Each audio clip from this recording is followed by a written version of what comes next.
আমি এখন অবস্থান করছি জয়দেবপুর যে রাজবাড়ি তার ভিতরের যে নাট মন্দির।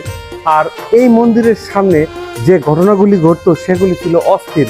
সেই অস্থির দৃশ্য দেখার জন্য দূর দূরান্ত থেকে অর্থাৎ এর আশেপাশে বসে তৎকালীন সময়ে অনেক লোকই দেখার সুযোগ ব্যবস্থা ছিল, কিন্তু পরবর্তীতে যখন এটা জেলা প্রশাসকের অধীনে চলে যায়, যেটা গাজীপুর জেলা প্রশাসক দেখতে পাচ্ছেন, পরবর্তীতে কিছু কাজ করা হয়েছে বলে আমার ধারণা, এইগুলি অথবা আরো কিছু।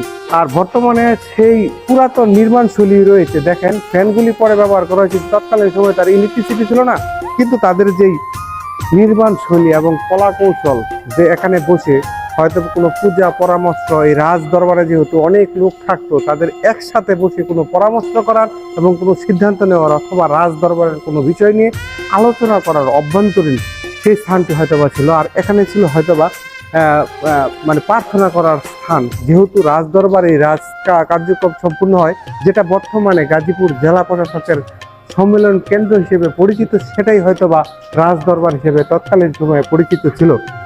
আসসালামু আলাইকুম। ওয়ালাইকুম সালাম। আমরা তো এখন দাঁড়িয়ে আছি গাজীপুর জেলার জয়দেবপুরের যে বিখ্যাত রাজা বাওয়াল রাজার নাট মন্দিরের সামনে। সেই নাট মন্দির সম্পর্কে আপনার কি ধারণা বা আপনি কি জানেন?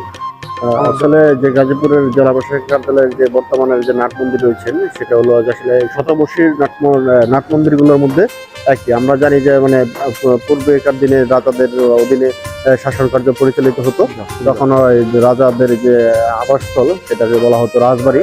তো এই রাজবাড়িতে রাজা এবং তাদের মানে পায়ে